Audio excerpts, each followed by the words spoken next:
Now let's go to the Word of God, and we entitled our morning devotion today, Infuse Your Heart with God's Life and Power. Alam mo ninyo, when we are saying that infusing your heart, we're talking about the storage of something that we believe, no? Kasi we are a three-part being. We are a spirit, actually. We are not a soul, we are not a body, but we are a spirit being. Ating pong espiritu ay yan po ang tinitingnan ng Diyos sa atin. At tayo po ay merong buhay na espiritu kapag tayo po ay merong relasyon sa Diyos. Once a person, he has a relationship with God, he has a living spirit, an alive spirit. At magkakaroon lamang ng buhay na espiritu ang isang tao kapag siya po ay pinapanahanan ng buhay ng Diyos. At ang buhay na yan ay walang iba kundi ang ating Panginoong Jesucristo. Life is in Christ. Ang sabi ng Panginoon in John 14:6, I am the life. I am the truth. I am the way. So, ibig sabihin po, Christ is life. At rami pong bahagi po ng Bible na nagpapahayag na si Kristo ang buhay, ang pinagmulan ng buhay, at lahat ng nabubuhay o merong buhay kami. Kaya yan po ay hayop, halaman, isda, o ano pang bagay na merong buhay. Kahit mga bato na merong buhay, that life comes from our Lord Jesus Christ. Kasi kung mapapansin po ninyo, ang mundo nung likhain ng Diyos, walang buhay. Walang saysay, walang kulay, walang direction, no? It is a dead world. But when God speak, let there be light. Okay?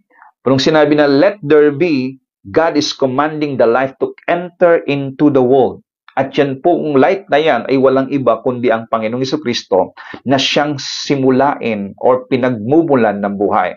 The very fountain of life. So when Christ comes into this world, okay, there is now life in this world. Kahit na madilim pa ang paligid, kahit wala pang nakikita na nabubuhay na mga hayop, na mga ibon, na mga halaman, ano, meron ng buhay sa mundong ito sapagkat ang buhay ay pumasok na. So same thing with us.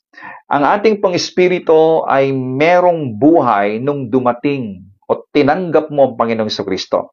So life is in you right now when you receive Christ as the Lord and Savior. And in the Spirit, there God dwells. In the Spirit, there is some miracle, there's power, there's life, there is, completeness, there's perfection, there's holiness in the inside of you in the Spirit once you are in Christ. Kaya nga po lagi nating sinasabi na sa Espiritu, ikaw ay perpekto, ikaw ay makapangyarihan, there is no depression in your spirit, there is no loneliness in your spirit, there is no lack in your spirit. In your spirit, there's completeness, there is wholeness, there is health, there is rejoicing. The Spirit in you and in your spirit, there is no death. Walang kamatayan sa iyong espiritu, and that's who you are when you are in Christ. Yan ka ngayon, kapatid. Okay? Now, your spirit is always believing God. Your spirit is always standing on faith. That is your spirit. That's who you are. Kaya lang ito po, no? Bakit kung perpekto na ang ating espiritu, bakit nagkakaroon ng kalungkutan ng buhay ng tao? Bakit nagkakaroon ng depression ang buhay ng tao? Bakit nagkakaroon po siya ng stress? At nagkakaroon po siya ng mga maling mga desisyon o maling nagagawa? At bakit ang tao ay nakagagawa pa rin ng hindi tama sa mata ng Diyos? Why these things happening to Christians? Okay? You know what? Because of our soul part, in our soul part. Our soul part is not yet born again. Hindi pa po nabuborn again. Hindi pa po na ipapanganak na muli. Hindi pa po new creation or new created being ang ating pong kaluluwa. Your mind, your emotion, and your will is not yet a new created being. Needs to be transformed. Kailangan ma-transform ang isip natin in accordance to your spirit. In your spirit, there's perfection, but your mind is not yet perfect. Depende your mind kung ano ang kanyang pinapaniwalaan, kung ano ang kanyang tinututukan na pinapakinggan, kung ano po ang kanyang tinatayuan na salita, yun po ang mangyayari sa kanya. Kaya napakahalaga po yung mind natin na nasa kaluluwa. At merong humahatak sa ating mind kung anong pinapaniwalaan at yan po'y galing po sa labas. Galing sa sinasabi ng ating laman. Galing sa sinasabi ng mga tao. Impormasyon na galing sa mundo. Yan po ang nakukuha o nasasagap ng mind natin. Pero dito naman po sa spirit, nag-i-infuse din naman ang spirit natin, our standing, our reality, our identity, ini-infuse niya rin sa mind natin. According to who you are, what we have, who we have in the spirit, ini-infuse din sa mind. So, ibig sabihin, yung mind natin, may dalawa pong nag-i-infuse. May nagbibigay. Eto, sinasabi ito ng salita ng Panginoon coming from the spirit. Eto naman, galing from the world, information from the world, sinasabi ng laman, sinasabi ng ating pong katawan. So, ibig sabihin, yung mind natin ngayon, malilito. Ano ba ang kanyang paniniwalaan? Yan. Now, we're talking about the heart. What is this heart? Heart actually is a part where we installed our believing. Nandiyon po ang ating pong mga pinapaniwalaan. Lahat ng nasasagap ng mind natin. Okay? Our soul part. May naririnig siyang salita ng Panginoon, diretso sa puso. May naririnig po na salita ng mundo, diretso po sa puso. Yung puso, storage po yan. Ngayon, doon po sa storage ng puso natin, out of the overflow or the abundance of the heart, kung ano po yung mga naka-installed po dyan sa inyong pong puso. No? Hindi natin namamalayan na yung mga bagay na naririnig natin, pinaniwalaan mo, nandiyan na yan. Kaya lumalabas yung mga bagay na pinapaniwalaan ng isang tao kapag siya po'y nagkakaroon ng pressure. Pagka siya po'y napipiga, no? Pag nape-press siya, pag nako-compress siya, lumalabas ngayon sa labi. Kaya kapatid, pakinggan mo ano ang lumalabas sa labi mo kapag dumarating ng pressure. Kapag dumarating yung problema. Kapag dumarating po yung mga circumstances sa buhay. Kasi lahat yan ay mararanasan natin kahit Kristiyano ka na kasi nandito tayo sa mundong ito. We are living in this fallen world. And in this fallen world, you have to expect there's a lot of negativities. There's a lot of bad things in this world. There's a lot of wickedness in this world. There's a lot of lust and temptation in this world. Napakarami yan. Actually, kahit hindi ka lumabas, kahit nagkukulong ka sa kwarto, you might be tempted. So there's a lot coming information from this world. Yan po ang mundo na kinalalagyan natin. Kaya affected ang Kristiyano at pwede siyang mabuhay ng punong-puno ng pag-aalala at punong-puno po ng kapighatian, punong-puno ng kalungkutan, punong-puno ng stress na katulad ng mga hindi sumasampalataya sa Diyos kapag hindi po na-renew ang mind. Well, when it comes to salvation, no question about it. You are saved. When it comes to about God loves you, no condition. God loves you. Why? Because God is seeing you, not in your mind, and not in your flesh. God is seeing you in the Spirit. So in the Spirit, you are perfect. You are God's beloved. That's who you are. Kaya ngayon, ano ang mga nakaimbak sa puso mo? Yung puso natin, that is the storage of everything you believe. Kaya again, infuse your heart with God's life and power. Life ba o death ang pumapasok sa puso natin? Now, punta na tayo ngayon dito sa Word of God. Proverbs chapter 4, verse 20. My son, pay attention to my words and be willing to learn. Yan. Pag sinabing pay attention, marami po ibig sabihin nun. Be attentive. Attend to my words. So, being attentive means you are inclining your ears. You don't want to be distracted. You don't want to be bothered, no?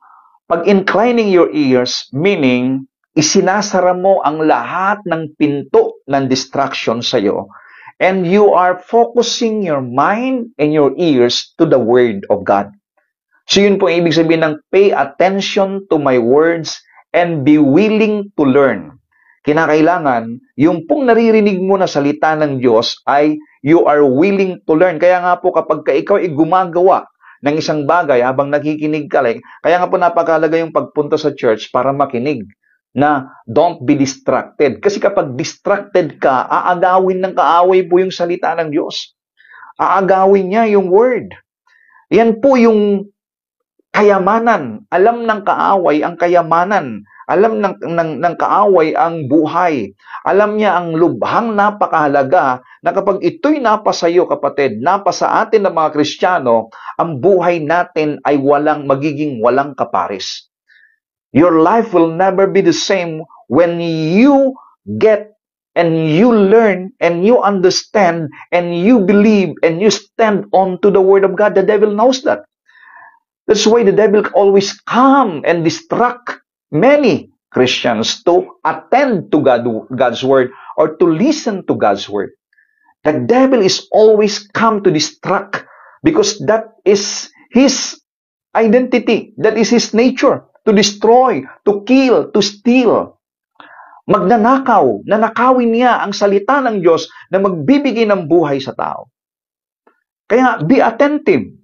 Kaya kapag meron kang nakikinig ka tapos ang dami mong ginagawa, makikinig ka tapos ayan, yung mga anak mo pinapagalitan mo, nakikinig ka tapos kung ano-anong ginagawa mo, kapatid, you are double-minded. Ibig sabihin, yung attention mo, hindi na ilalagay ng tama, ng gusto, at inaagaw ng kaaway yan.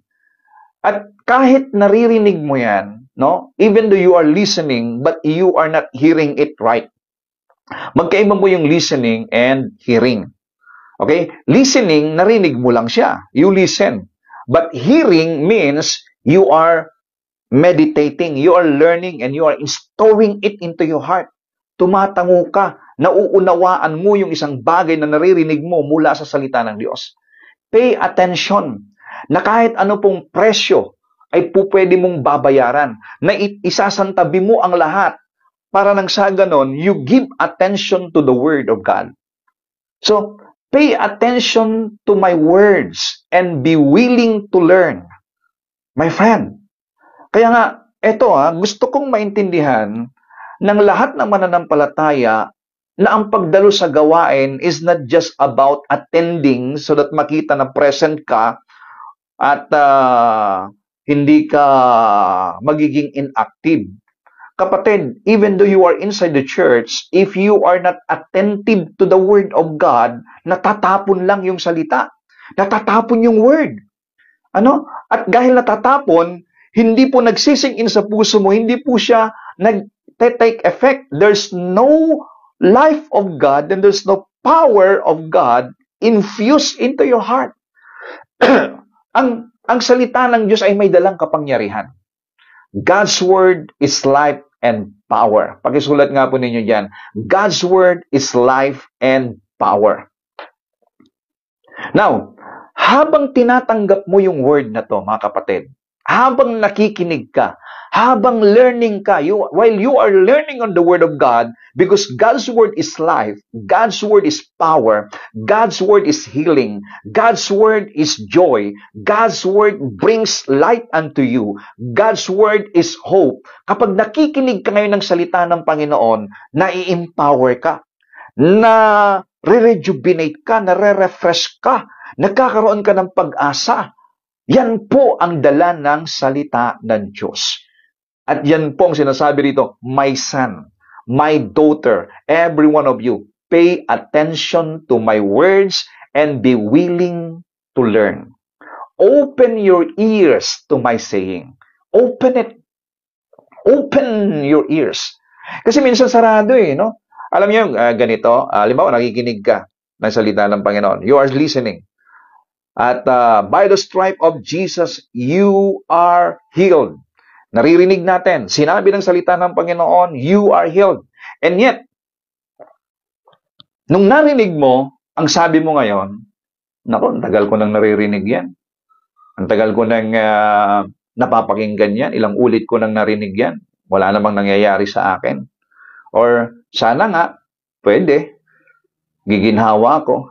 So, once you say that, yung pong lumabas sa labi mo ngayon, o di kaya yung naisip mo na ganong salita, ibig sabihin po, hinahadlangan mo ang pagpasok ng salita ng Diyos sa'yo. Once you say to the one preaching the Word of God, narinig ko na yan, alam ko na yan. Yung word na yon, kapatid, o yung paniniwala mong yon, ibig sabihin, nahaharangan po ang pagpasok ng salita ng Diyos. Kaya open your ears to my sayings.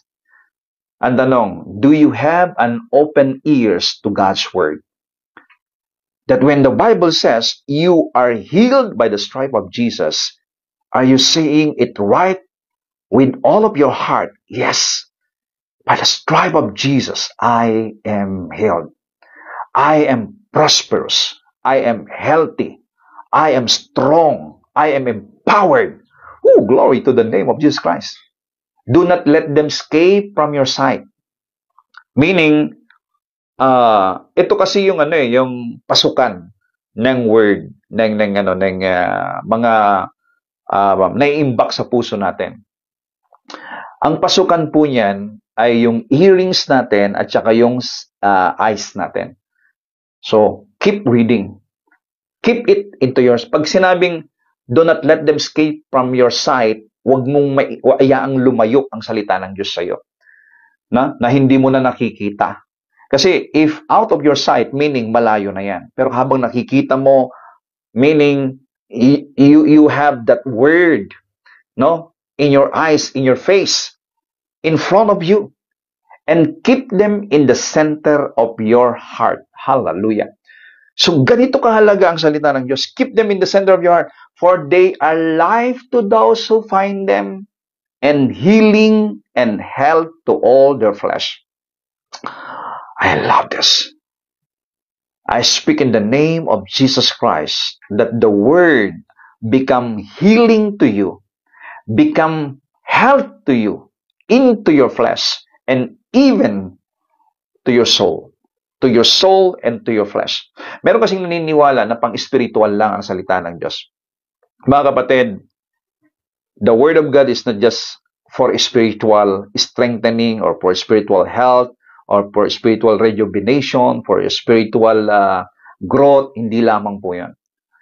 If you have a healthy soul, it will affect your body. Parang ganito yan. Di ba kapag ikaw ay laging malungkot, stress, depressed, full of anxiety, depression, lahat yun ay sa spirit, in your soul part. Yung mind mo ay nag-iisip ng mga bagay na negatibo and it will affect your emotion. Alam nyo ba, if you have that, it will affect also your body. Kaya yung body mo malungkot, hindi makagalaw, na-stress, sumasakit ang tiyan, wala kang lakas, nangihina, no? Ang hirap huminga, it affects. So, the negative darkness or emotion affects your body. Same thing in the Word of God. Hallelujah. The Word of God is life. The Word of God is power. The Word of God is health. The Word of God is energy. The Word of God is joy. The Word of God is peace. The Word of God is, it has the very nature of God.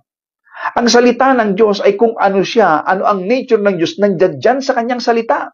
Ngayon, if you allow it to take control of your mind, if you allow it to take control of your emotion, friend, ito po yung sinasabi po dito sa Proverbs 4:22, they are life to those who find them, and healing and health to all their flesh. It will affect your flesh, my friend.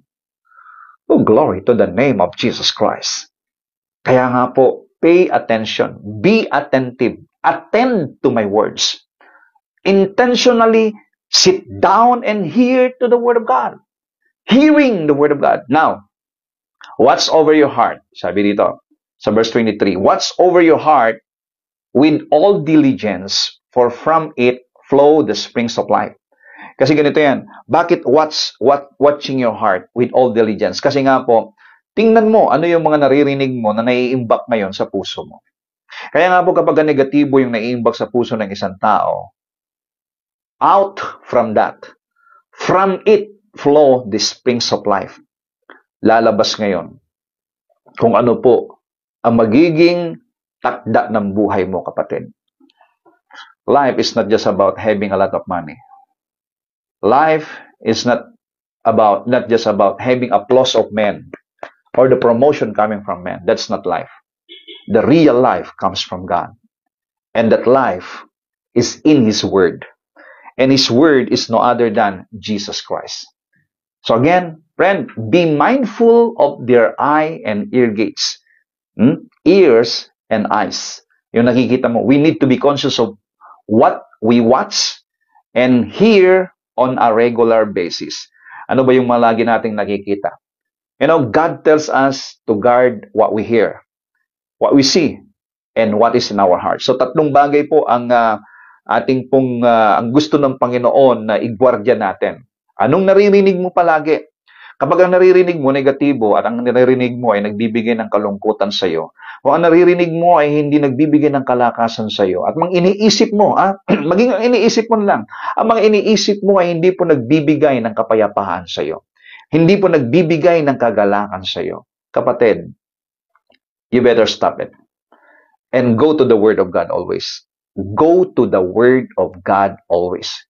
Have our ears full of the gracious words coming from the Lord Jesus Christ. And of course, that words is Jesus.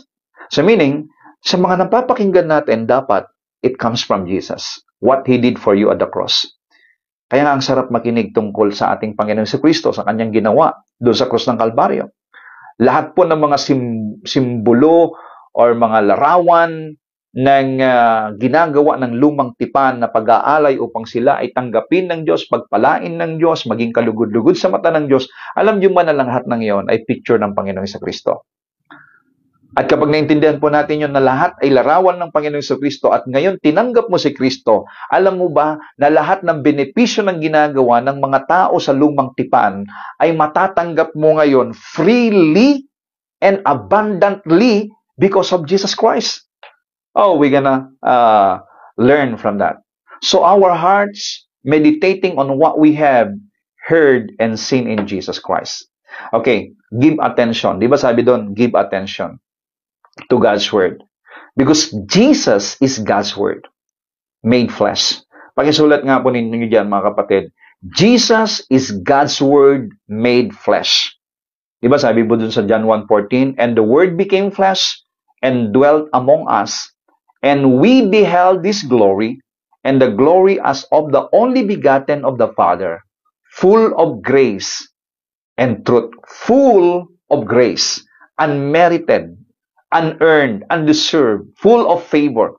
The word full of grace is full of favor.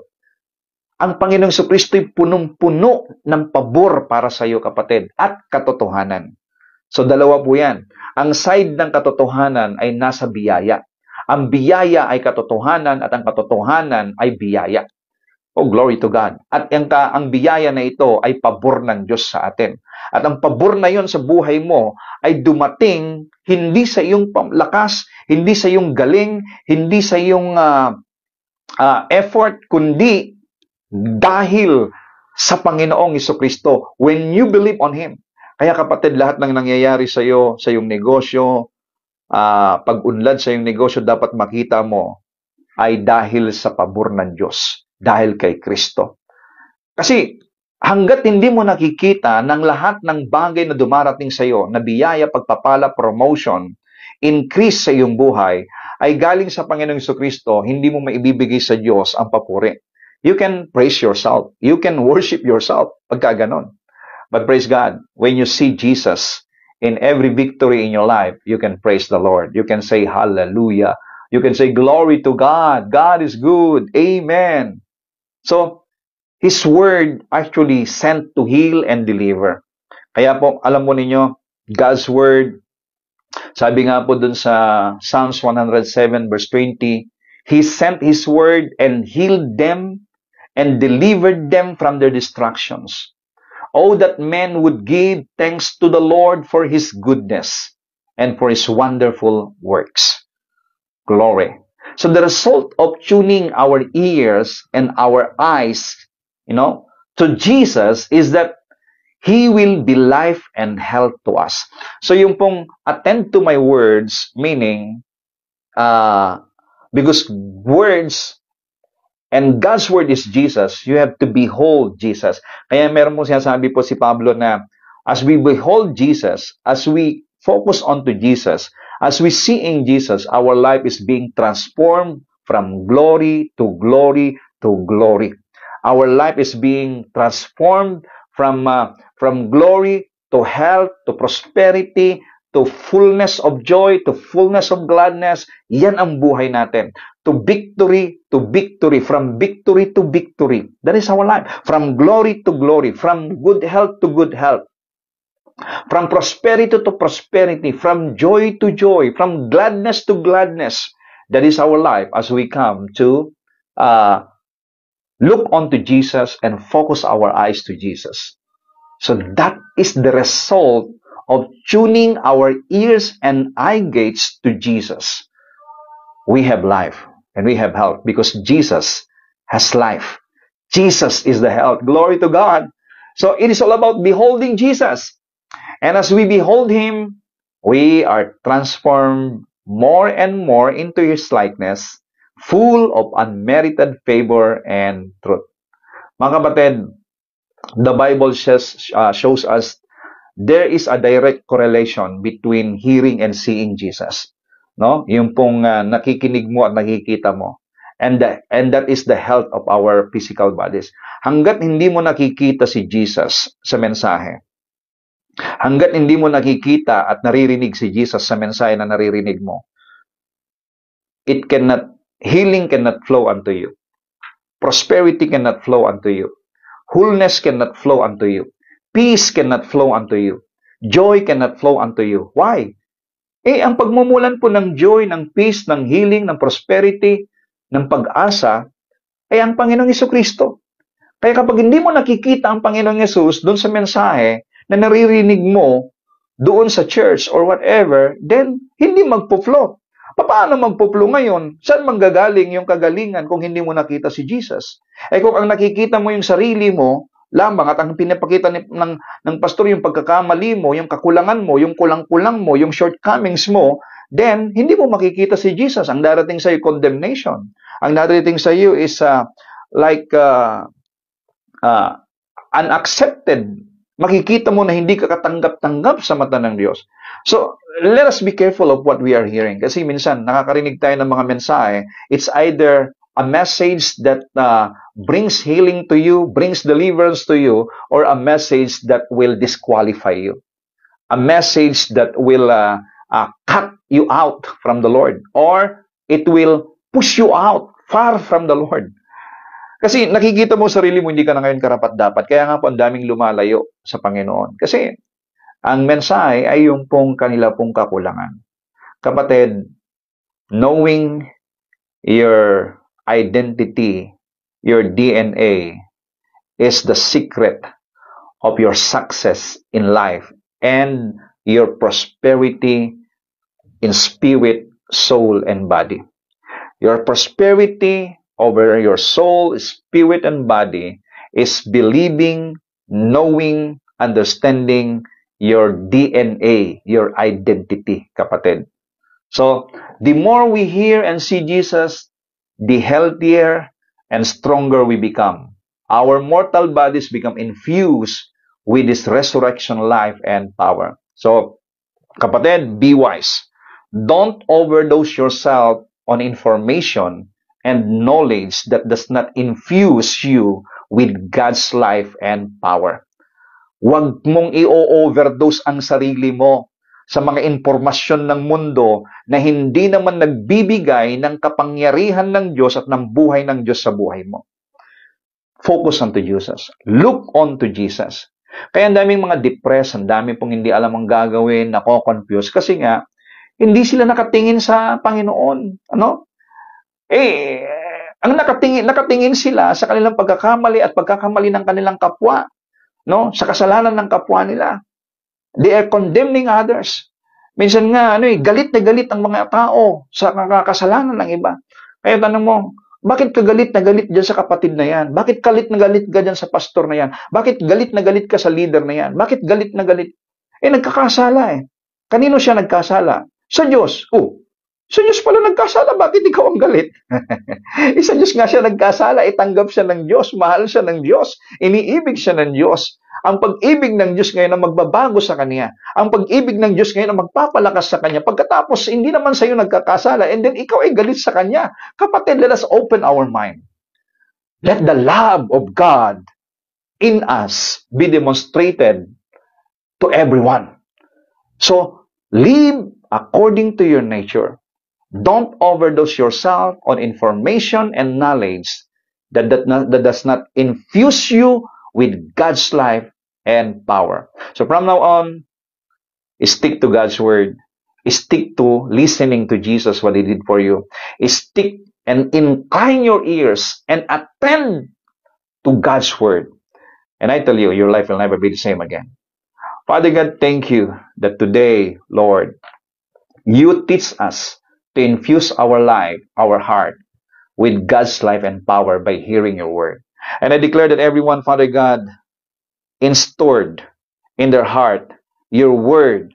Let the power, the resurrected power that raised Jesus Christ from the dead, may come to effect in the lives of everyone. Power to provide everything their needs. Power to heal, power to bring joy, power to transform, and power to promote, and power, Father God, that brings energy to everyone listening right now, wherever you are. Receive it in Jesus' name. Amen and amen.